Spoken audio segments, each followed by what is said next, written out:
Hey, family, happy Tuesday. I hope that you all are ready for me to get started today. I apologize because last week, you all know, on Tuesday, my computer crashed.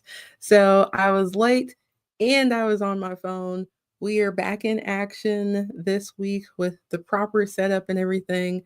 As you guys are hopping in, drop in the comments and say hello. And just as a reminder to my people on LinkedIn, I can't see if you're on here. So I especially want you to drop in the comments and say hello. I'm going to get you pulled up over here just so I can see who's in the building. So we got 3 people so far on YouTube, nobody on Facebook. You guys know Meta is not my friend right now. So we got 4 people on YouTube. Mark Sr., good morning to you. Let's see. Let me make sure I'm live over here on LinkedIn and we will be ready to go. Good morning, Anne-Marie.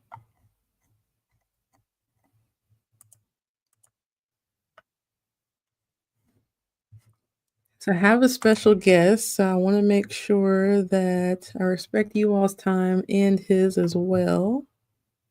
Okay, I'm good on LinkedIn. We got 4 on LinkedIn.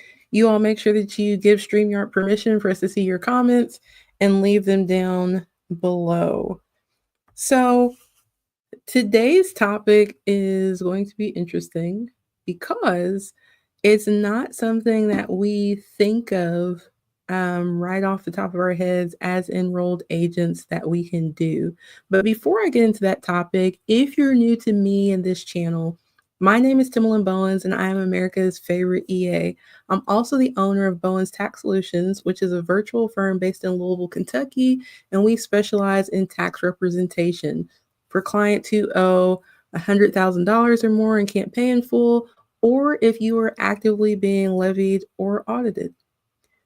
On Tuesdays, I go live to help fellow enrolled agents and those aspiring to be enrolled agents learn best practices in starting their enrolled agent firm. So today, we're going to talk about a service that you could be offering in your tax representation firm because yes, tax representation, EA kind of goes together, but not everybody wants to do representation. I may be the only person sad about that, but it's okay. Some people only want to do tax preparation. Some people only want to do tax planning. And today, I want to make sure that you are aware that CFO services are also something that you can offer within your firm.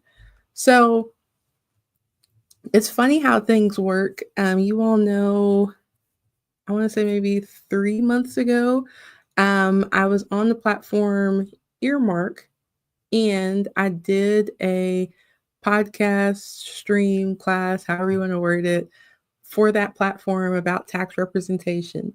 Well, with Earmark, you can get the free CE or CPE by listening to the different shows. There is somebody else on that platform that saw that I was going to be on there, and someone from that show reached out. And that is how I found out about our guest that we're going to have today and what he does over at the CFO project. So I'm not going to go all into it, right? Because I want to let him do that. But the CFO project is a training company that trains financial professionals on how to offer outsourced CFO and business advisory services. So somebody that can support you in doing it, not just throwing you out there and being like, hey, you can offer CFO services now, go get it. So the person or one of the persons, I should say, that run the CFO project is Adam Lean, and that is who we are going to have with us here today.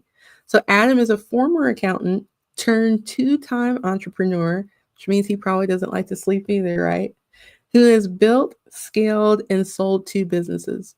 Now, while helping other business owners, he learned that he has a passion for teaching and providing tools to business owners to help them make more money and have peace of mind. So, with no further ado, I'm going to bring Adam on to join us. Good morning, Adam. Good morning. I'm excited to be here. I'm excited to have you here too. It's always interesting to talk about accounting services with other people that get excited about them. Yeah, So, absolutely. and again, I appreciate your time. I'm just going to remind the audience that if they have any questions for you as well, that they can drop those in the comments. And if we have time, we'll bring those up as well. So, the enrolled agent designation is so much different from the CPA designation because it's focused primarily on tax and you don't necessarily have to have an accounting background. So, with that, this may seem like a very simple question for those of you who do have an accounting background, but I'm still going to ask it just to make sure we have our bases covered. Adam, what are CFO services and what is a CFO? Yeah, no, that's a great question. And again, thank you so much for allowing me to come. I'm excited to be here and talk about this. So, what is a CFO? Essentially, a CFO, in our view, is just somebody to help a business become a growing and successful business. That's it. So if you think about the CFO for like Microsoft, a giant company, that person's job is to make sure Microsoft is and becomes a growing and successful business. Well, 99% of all businesses on earth are considered small and medium sized businesses. And this is according to the US Bureau of Labor Statistics.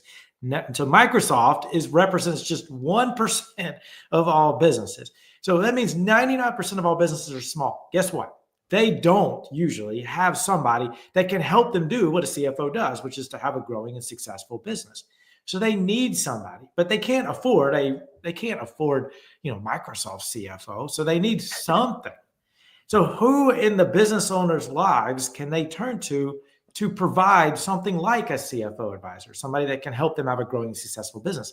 Well, that person needs to be can or should be the financial person in their lives, whether it's their bookkeeper, their enrolled agent, their tax professional, their CPA, somebody that understands financials and numbers that can just guide a business owner towards having a growing and successful business. So that's what a CFO is.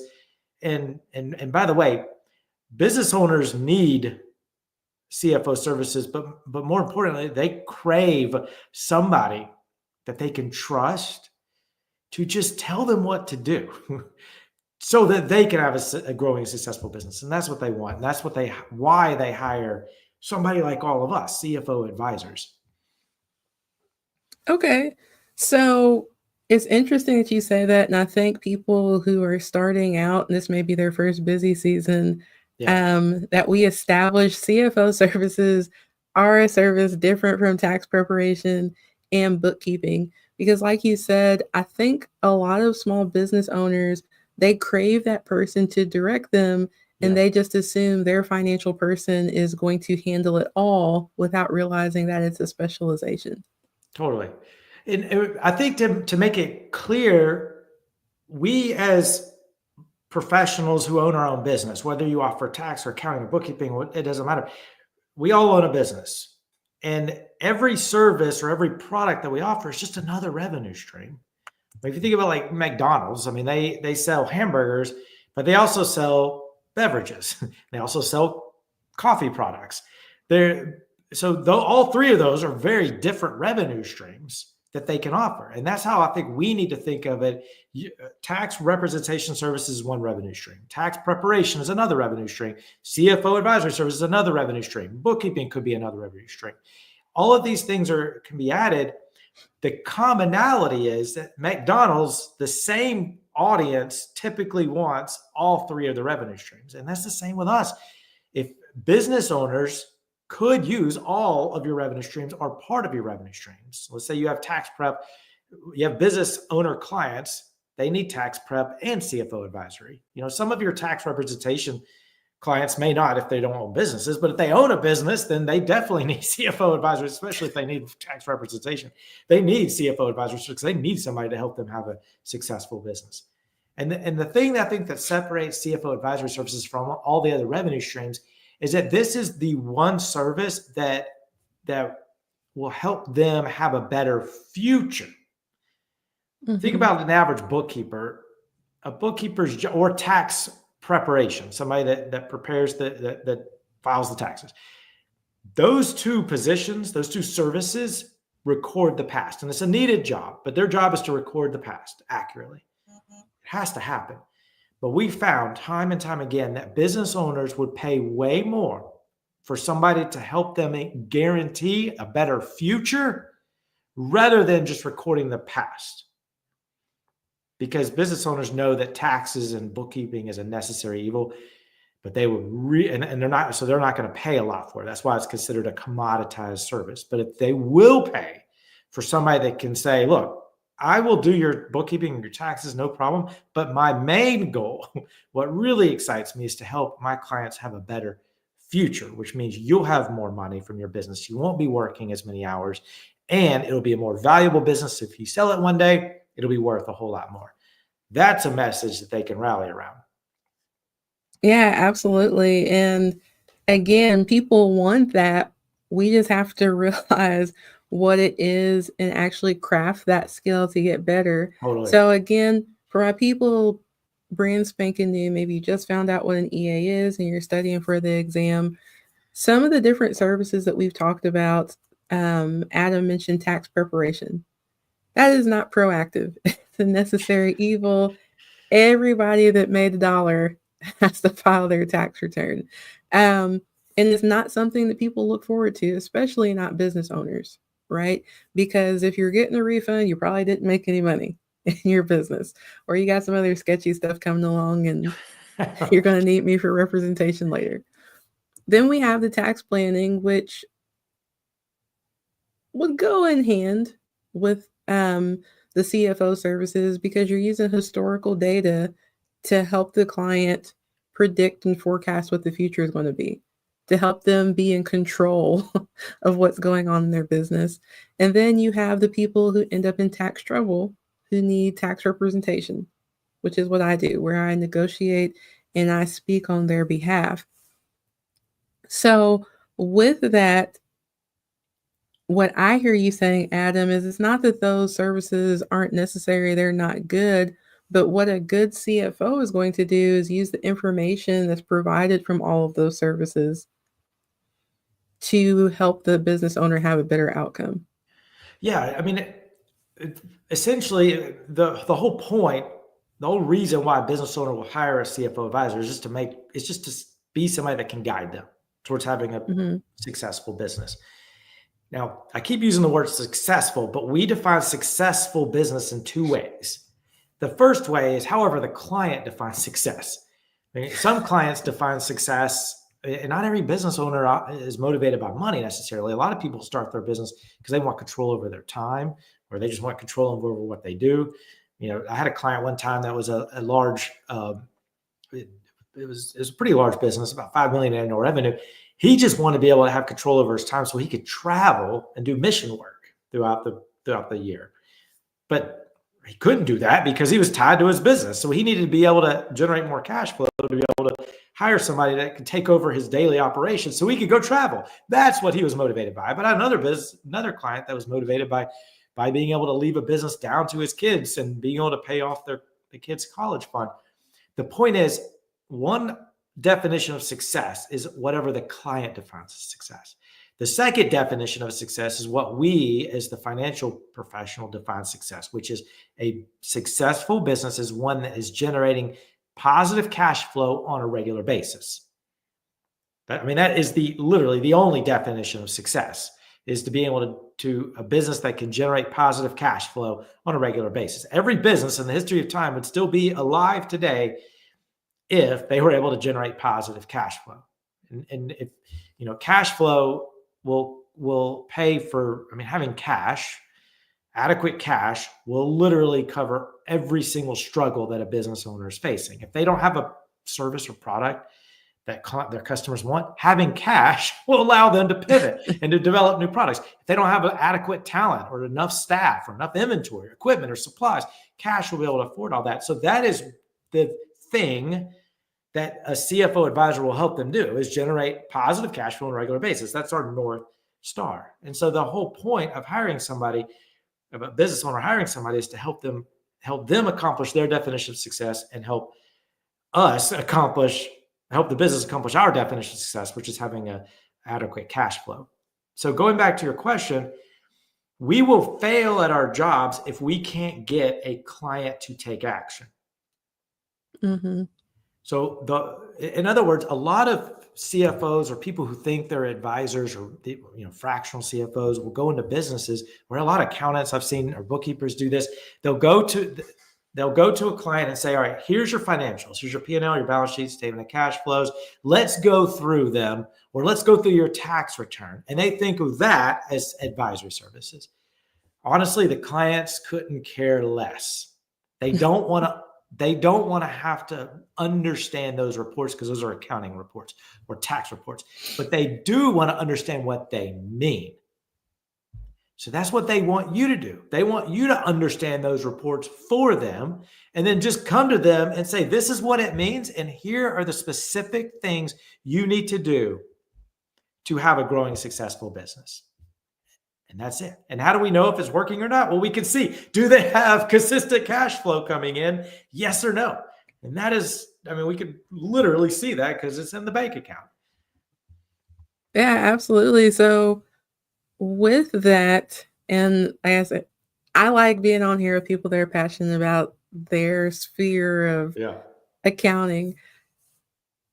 What inspired you, instead of, just keeping your own CFO firm, to start the CFO project to help other people to do it?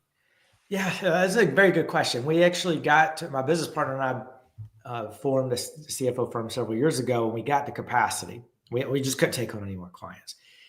And then we started hiring people to be CFOs on our team. We started teaching them our systems. And we realized two things. One, CFOs wanted to be on our team because they wanted to learn our systems. So, because we provide what we call a productized CFO service. We can get to that later, but essentially it's the opposite of a fractional CFO, where a fractional CFO creates a customized engagement for every client. We provide what we call a productized CFO service, where we provide the same engagement with every client. That way we can delegate it, and systems focused. Anyways, we found that people wanted to join our team because they wanted the systems, but the types of people that we found that were willing to be employees were not the type of people that were not as entrepreneurial enough to be able to help and empathize and listen to and understand what a small business owner is going through. Because it takes an entrepreneur to know another entrepreneur, kind of thing. Mm-hmm. So we thought, why don't we, instead of hiring employees to be CFOs, why don't we teach our systems to people who already own their own practice, or would like to own their practice one day? And so we pitched it to about a handful of accountants, CPAs, and bookkeepers, and enrolled agents. And every single one said yes. They wanted to learn. So they were the first handful of members of the CFO Project. The CFO Project is a membership-based program where we guide financial professionals and show them our systems and teach them and mentor them. And anyways, that's why we started it. And our mission for the CFO Project is to eradicate business failure. We just, both Jeff, my co-founder, and I, we've both gone through severe struggles with our previous businesses. And we know that most businesses fail. And luckily, neither of our businesses failed, and we were able to sell them. We own separate businesses, but we were able to sell them. But a lot of people struggle and fail, friends of ours. So we wanted to do our part to help eradicate business failure. And so we thought, in order for a business to not fail, they need cash flow. But cash flow is a financial concept. So who in their lives can help them with financial concepts? Well, they're financial professionals. So let's teach financial professionals to become CFO advisors through this mentorship program. So that's why we started. Right now, we have 500 people in the program currently. That's awesome. And how long ago did you all start the CFO project? About 5 years ago. Okay. So, wow, right before the pandemic. Yeah. Yeah. Was that a good thing or a bad thing for you all? It actually, I mean, I would say it's probably a good thing because in a couple of reasons. One, I started my CFO firm about 9 years ago, a while ago, way before the pandemic. But all of my clients were local, so I drove to their office and I met with them locally. About a year, 2 years before the pandemic, I started meeting with clients via Zoom, and I was kind of nervous about doing that because I'm like, is it going to be a different dynamic? Is it going to be difficult? But it's actually easier because it was more efficient for the client. It was more efficient for me. I didn't have to drive anywhere, and three, I could share my screen and actually change numbers on their dashboards and whatnot in real time and see the effects. And it was really cool. The clients loved it. And then the pandemic happened and everybody went online, but all my clients, we didn't have to transition because we were already online on Zoom.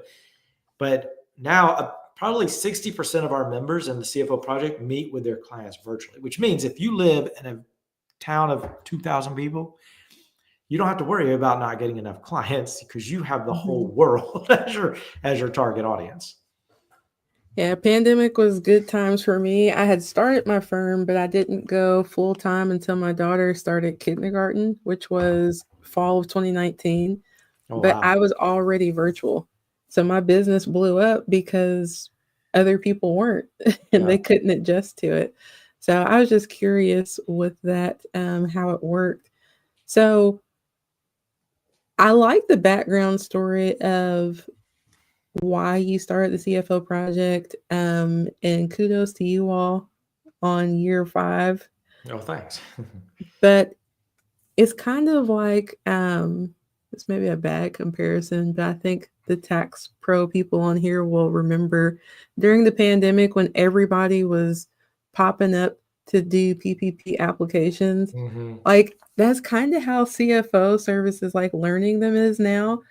And it's kind of scary for people who don't have an accounting background. So I actually majored in accounting, did my 150 plus hours, and I've looked at programs and been like, this is a bunch of bull. Like, there's nothing here Yeah. to actually help somebody. So, for you and your business partner to have actually um, been CFOs yourself, and like you said, people, not everybody is a scammer. People want to learn your system and like Yeah. how to do it correctly. It's I don't know, it's something I guess I would have taken for granted, the integrity of you all actually teaching something that you did instead of selling something for Yeah. $50,000 that and I'm not saying that the CFO project is $50,000, Yeah. just giving an example. I People are like, wish. "Oh, Yeah. yeah, you can charge more to do CFO services," and then it's like an outline that maybe they Googled and went to YouTube Yeah. University, so that's The- yeah, there's a very good point. And the thing is, and we were very, very serious about this. We only teach what works in the real world with real clients. We do not teach theory because you could take, there's a lot of colleges that offer some sort of CFO or type training, and there's other programs out there that offer CFO. We've investigated a lot of them. The thing is, they teach primarily two things. One, theory focused things that work for very large businesses. Like that they mhm, teach like what should work for a manufacturing plant doing, $100 million in annual revenue. Well, that's not the average business. Only 9% of all businesses in the United States make more than $1 million in revenue. So that's not the average business. Number two is they teach tactical things like how to do ratios and forecast and ratio analysis and forecast and budgeting and whatnot. Those things are fine, but our mission is to help the business owner have a growing and successful business. We cannot approach a small business owner with with the intention of teaching them and having them understand financials. It just doesn't work in the real world. I mean, you can't go to a business owner who owns a roofing company and sit them down and say, all right, well, your return on assets last quarter was 2.3 and your gross profit margin for these services was this and your day sales outstanding was 88 days. I mean, they don't care. They don't care. We are not dealing with people that got their MBA and decided to start, a very, a business, a seasoned business. These are people that are experts at a craft like roofing or construction or plumbing or restaurant or hairstylist or, bicycles. And they go out and start a business around their craft. That's what they care about. We cannot approach them as an accountant would approach another accountant. It just doesn't work Mm-hmm. like that. We will fail at our jobs if we cannot get a business owner, like somebody that owns a $2 million roofing company, to understand what they have to change, motivate them enough to want to change, and then actually get them to take action on those things. We will fail if we can't do that because we don't have control over our clients. We just don't.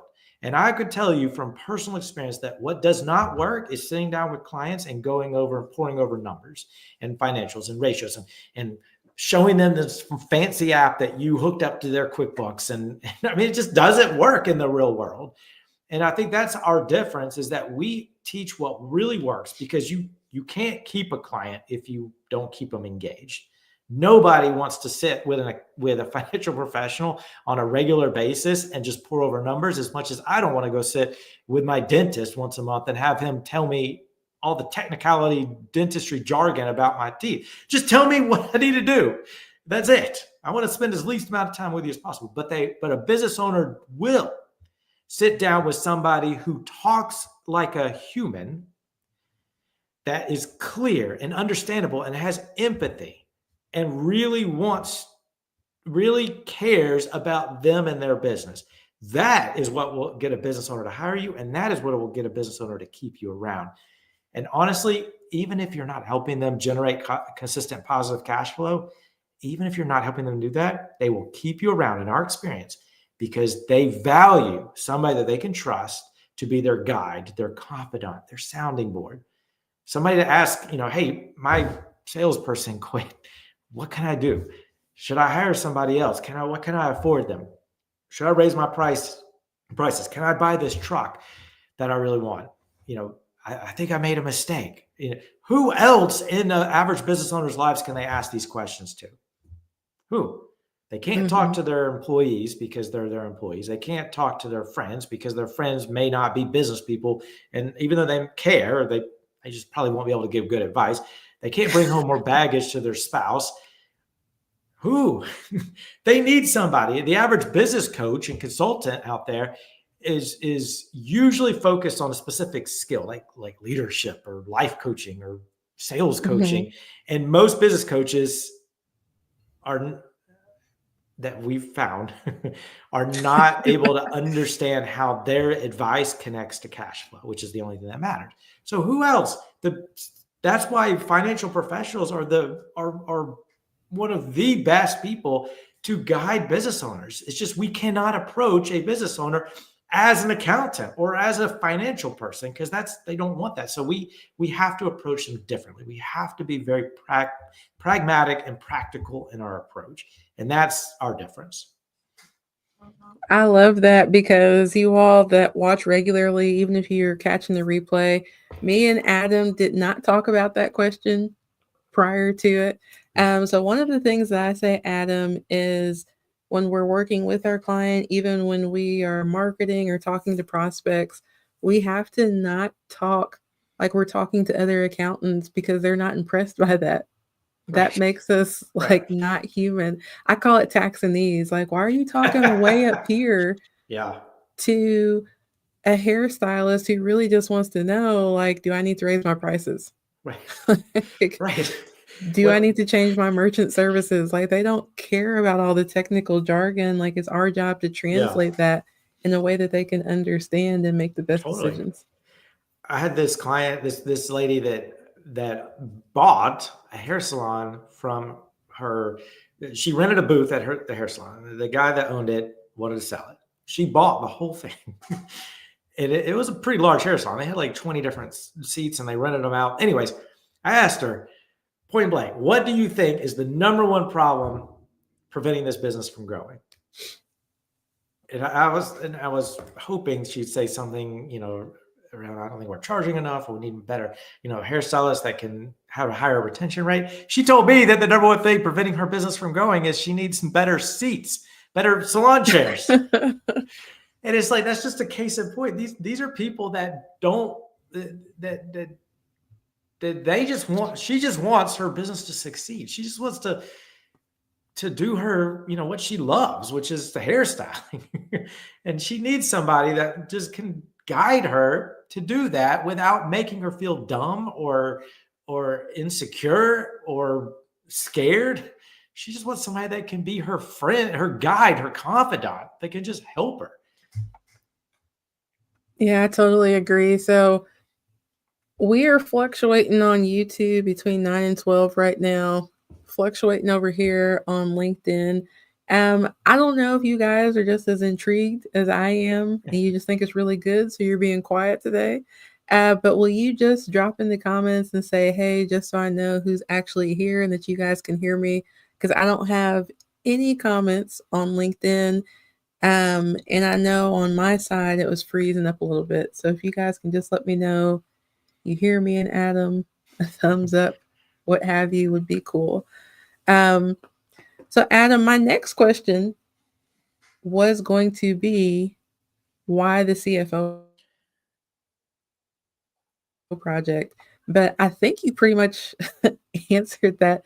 Is there anything else that you feel sets the CFO project apart from the other things that are out there? And I think I kind of alluded to it as well. Like, you actually done the work, you have proven processes, you can Yeah. apply it to small businesses, which is the majority of what the people here would be working with. Like, they're not going to go with their firm and be hired at Microsoft. Right. Yeah. Very good question. We are not just a training program. You can watch a series of videos about how to ride a bicycle, but that doesn't mean that at the end of them you'll be a bike rider. You won't be a bike rider until you actually get on a bike and are successful at riding a bike. And so we are not just a training program. It just, you could watch a bunch of training videos. We obviously have training videos, but we want you to watch our training videos and get through our curriculum as soon as possible so that you could go out and actually do the things, get clients, and become a CFO, provide a CFO service. Then you'll be able to call yourself a CFO advisor. But when you do all that, when you go out and execute, try to get clients, provide CFO advisor services, you're going to run into roadblocks. You will. You will run into challenges. A client may ask a question you don't have no idea how to answer. So the reason why we call ourselves a Done With You mentorship program is over the course of 1 year, you'll get access to training, but you'll get access to daily and weekly support so that when you run into those problems and challenges, you have a team of people who know what they're talking about to help you. So we do this in a few ways. We have what we call weekly CFO roundtables. So when you join, you'll belong to a roundtable that meets for an hour once a week, and it's on Zoom, with a handful of other people led by a mentor, CFO mentor, and a couple of assistant CFO mentors. And those people will be your go-to guide. So if you have a question throughout the week, reach out to them. But during this roundtable, you'll be able to interact with other people and see what their challenges are and be able to help them, and they can help you, and you'll be able to share wins and hold each other accountable. We also have master classes each month and workshops, and we have a very insightful and vibrant forum in the program. But you'll get access to all of this and supplemental training and, of course, all of our templates and systems for the whole year. But our goal is to help you have a successful practice. And so that's why we'll guarantee that you get at least 3 CFO clients in your first year. That's our goal, is to help you have a successful practice. And the only way to do that is if you actually get clients to perform CFO advisory services too. Yeah. And so we're going to help you with marketing and sales and actually delivering a CFO service. So I'm over here laughing, not at you because of the things that you were saying that I say. Great I minds tell think alike, people, huh? yeah, that has to be what it is. I tell people when you get your EA license, you just have a license. It doesn't mean you know how to do representation until you actually go do the work. Just Totally. like when you got your driver's license, I know for a fact I did not really know how to drive. My parents would probably agree.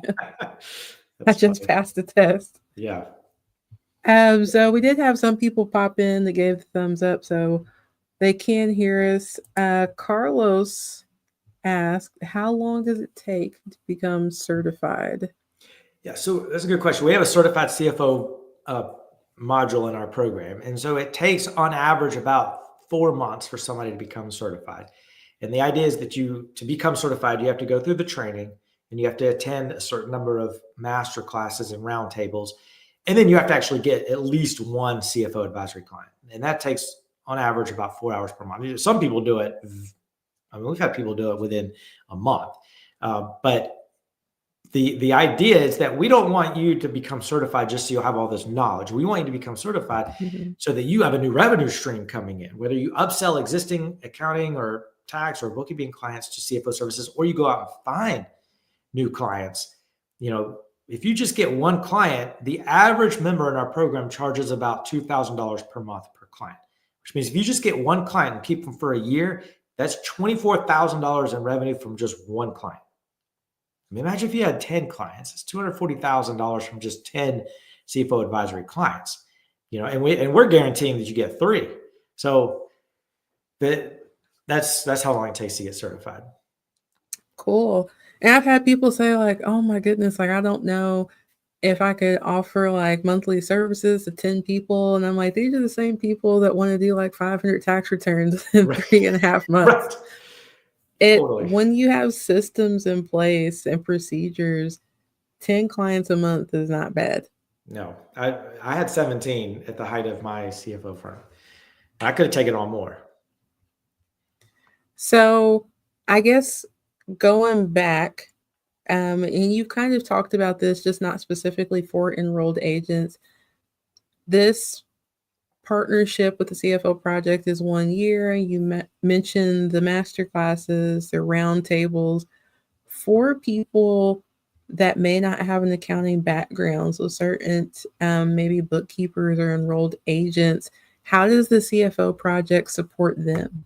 Yeah. So the couple ways, or a couple things to think about. As long as you have experience providing bookkeeping or tax or any other accounting service, as long as you understand the numbers and you have experience performing an accounting function, then you are most likely qualified to join the CFO project. You do not have to have any credentials. You don't have to have a CPA. You don't have to have a bachelor's degree. As long as you understand numbers. Now, we do not accept people in the program that have no clue what a balance sheet is or a P&L. You have to have some level of understanding of numbers. Coincidentally, we're actually in the process of coming out with a module to help people get up to speed if they don't feel like they're adequate in that. But most people, I think, have more experience than they think they do, um, Mm-hmm. especially when you compare your experience to that of the average business owner. The average business owner doesn't understand financials or accounting at all. They don't. It confuses the heck out of them when they look at the profit line on their P&L and they don't understand why that number doesn't match what's in the bank account. And then the statement of cash flow is like try to explain that to a business owner. It just completely blows their mind. And so my point is, we in the accounting profession have more experience than we think we do, especially when it comes to small business owners. So, there's a mindset belief that I think a lot of people in our space have. They think there's no way I could call myself a CFO. And you mentioned earlier, are we training people to be Microsoft CFO tomorrow? No. But are we training people to be the CFO advisor for a small to medium-sized business? Absolutely. Absolutely. You don't need to have the training and experience that Microsoft CFO has, but you just don't. They need years of experience navigating complex business and transactional and big business situations. We just need to understand what a small business owner is going through, and we just need to have empathy. and be able to understand where the business owner wants to take their business and just come up with a plan on how to get there. You just need some training and experience to do that. And that's exactly why we exist. But it's not super complicated, but you do need to have some level of understanding of financials. And we found that most people that, whether you're a bookkeeper, enrolled agent, or CPA, have that experience. And by the way, if you don't have a CPA, I don't have a CPA, by the way. If you don't, we have found that people that don't have a CPA actually have a somewhat easier time because they are not, they've used their CPA to credential as sort of a crutch, and as if you should hire me because I'm a CPA, instead of doing what actually works, which is going to a business owner and talking about them. We have to be more interested in a prospect than interesting. In other Yes. words, if I go to a business prospect and I start talking about my credentials and my experience and my background and all of the things I've done, they don't care. They only care when you care about them. It's like that old saying, most people are tuned into one radio station, WIIFM. What's in it for me? That's it. They don't care about your credentials. They just don't. They will pay attention, though, when you start asking them questions about their business. What do they want? And if they think that you care about them and their business, they're going to pay attention to what you have to say. I 100% agree. I talk to people who get stuck on like, oh, but they want a CPA. And I'm like, do they want a CPA or have you not explained what you do? Totally. Most people don't know the difference between a good CPA and bad CPA. Just like I don't know the difference between one gas station that's 20 cents higher than the gas station next door that's 20 cents lower. There has to be a difference, right? Why would you have different prices? And I'm sure some petroleum expert will say there's a massive difference, but the average motorist doesn't care. They just need gas in their car. It's a necessary evil. Just like CPA, unfortunately, most people don't know the difference between a good one and a bad one. They just hire the one that's their Bob next door recommended, or they did a quick Google search and that was never the first person that came up. They could be a terrible CPA and still get business, Yes, it's very important for us to not get stuck on their credentials as well. Because I know some awesome CPAs, know some terrible ones. I know some awesome EAs. I know some pretty sketchy ones. But yeah, Adam, again, thank you so much for being here with me today. To find out more information about the CFO project, I know that you all have a right fit call. Do you want to explain for our audience a little bit what that is? Yeah, we know that this program is not right for everybody. So we have what we call right fit info sessions. So these are 30-minute sessions that are live with one of our enrollment advisors. And so you'll join up to 3 other people, other financial professionals like yourself, on a right fit call. And we'll give you behind the scenes tour. We'll show you exactly what this is. We'll show you all of our investment options and the money back guarantee. And then you decide if it's right for you. It's not a sales call. It's just a right fit call info session. And you can click, there's the link in, I see you put the link in the chat there. Just click the link and you'll see we have a bunch of right fit call availability this week and next week. And if you're watching this later, we have them daily, except Saturday and Sunday. So just fill out that form. You'll see all the days and times and just join one that works for you. Cool beans. And yes, thank you, David. You beat me to the punch on LinkedIn. I got it on Facebook and YouTube. Anything else that you would like to say before we leave? Any last words? Where can people follow the CFO project or you if they wanted to? Yeah, I mean, if you want to, if we have a bunch of free trainings, just go to the CFOproject.com and even if if you fill out the right fit form at the very end, you'll also see a bunch of free trainings, and we'll email you a bunch of free trainings as well. We're passionate about what we do. We have a bunch of, all of our team members and mentors. We all really want to help each other, and people join because they want the systems and the trainings, but they stay in our program after a year because they like the bonds and the friendships and the help that they get, because there's not that many places that for people that can help us. You know, Mhm. business owners and CFOs, we need a place to go to that are to ask questions from other people that are doing the same thing. So yeah, thank you so much for allowing me to be here. This is fun. Yeah, no problem. So this replay will stay up if you guys need to come back and watch it again later. For those of you that are new, again, this is just one of the services that you can offer in your EA firm. If you are interested in starting a firm as an enrolled agent, you can go to americasfavoriteea.com and get your checklist for the fundamental prerequisites to starting a firm. I hope you all enjoy the rest of your Tuesday, and I will see you next week. Thank you.